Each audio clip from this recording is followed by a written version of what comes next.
Every gym has hidden rules that everyone must follow, but nobody will tell them to you. As an avid gym goer of 5 years, I know them all like my left nut, and I'm ready to spill the sauce so you don't embarrass yourself. But I gotta admit, I've broken a few of them in the learning process, so stick around to find out which one of us is the realer gym bro. Rule number 1. A machine is claimed by placing a personal item nearby. You place a personal item if you're using a machine, and if you see an item near another piece of equipment, you avoid using it unless you ask the person using the machine. Simple. Just don't go around placing all of your gym bag's content around the whole gym to claim all the machines. You can claim tops 3 machines for supersets, but you're gonna get angry looks. You really shouldn't go above 2 pieces of equipment. I feel like I'm gonna check off way more than I want to, but I definitely have claimed like 5 machines for a crazy superset in the past. Rule number 2. Do not use a machine that's taken. When we were kids, everybody's mamas told them to not take stuff without asking first. The same applies in the gym too. If someone's stuff is on a machine, just ask to work in. 9.5 times out of 10 they'll say yes. Gym rats are not very territorial creatures, so don't be afraid to ask. And on the flip side, if someone asks you to work in with you, let them. You don't want to be the guy that the whole gym is working around because you've claimed the only cable machine for your entire 2-hour session. Unless you genuinely have to leave in 5 minutes. Oh shit, the table's leaving.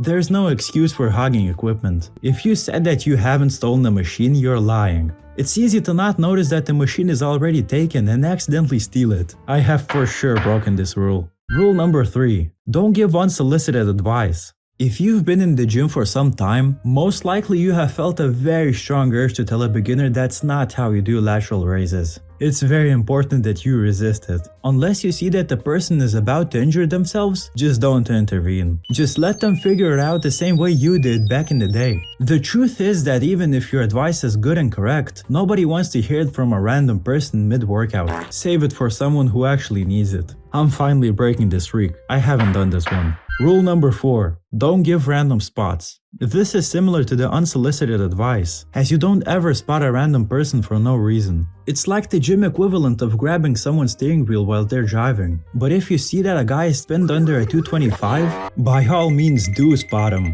On a side note, when random people ask you to spot them, it low-key feels like an honor that they trust you to be strong enough to help them. I'm glad to say that I haven't broken this one too. Rule number 5. Don't touch the bar. If you actually do end up getting asked to spot someone, there's one golden rule. Do not touch the bar unless it's starting to move down. You can keep your hands under the bar or hovering over the bar, it doesn't matter. But just don't touch it.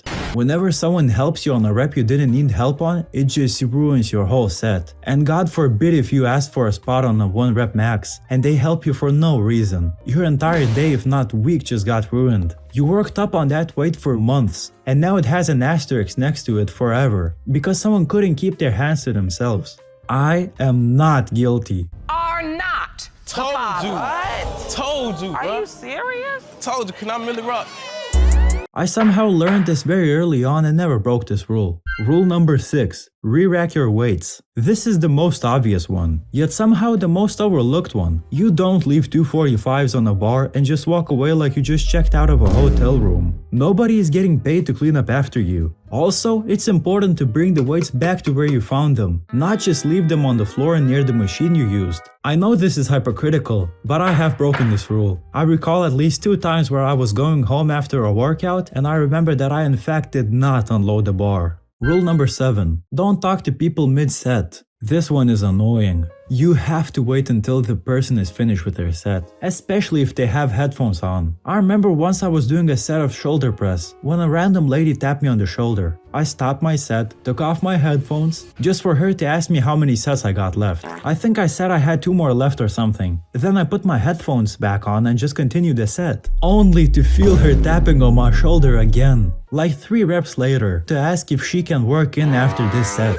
I was pissed. This is once again hypocritical, but I have broken this rule. Although my one redeeming factor is that I've only done this to people that I knew outside the gym. Rule number 8. Dumbbells go back in order. The 40s are not supposed to touch the 15s.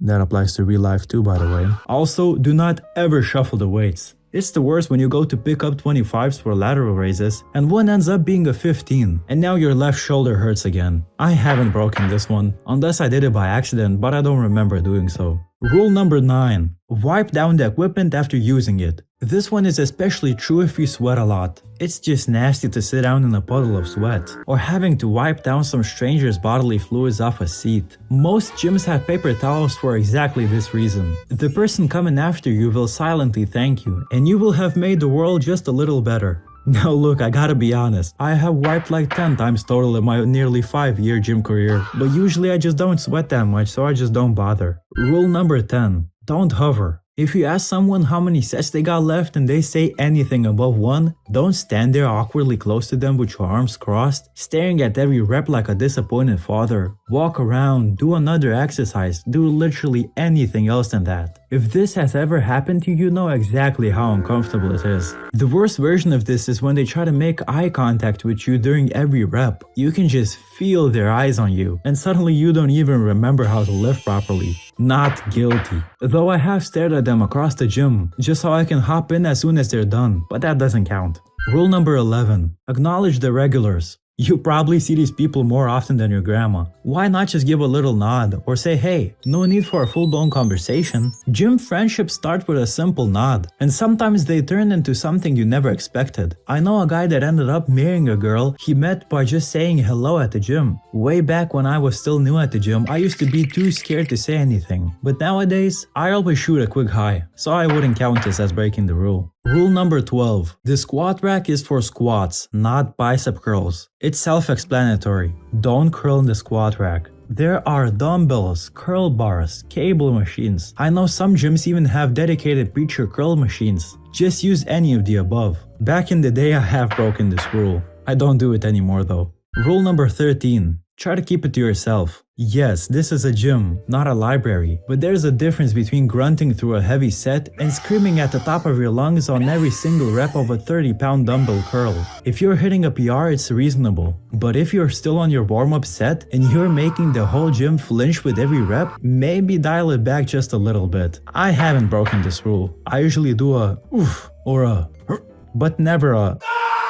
Rule number 14. Don't slam the weights. Once again, this isn't a library, and if you just hit a 315 deadlift and physically cannot lower the weight slowly, it's cool, but slamming 2 light dumbbells is just lame. I have done this once or twice. There's something about showing up to the gym in a bad mood, where you just want to do everything with as much force as possible. Rule number 15. Don't judge people. I remember in my first year of training, this huge biker looking guy came up to me and told me he had noticed I was getting bigger and to keep it up. He probably doesn't even remember doing it, but I will probably never forget this moment for the rest of my life. Be that guy for someone. I'm not guilty of this one. So my final score comes out to 7 out of 15. Honestly, still not as bad as I expected. Comment your score below and whether you're a better gym bro than me. Subscribe and I'll see you in the next one.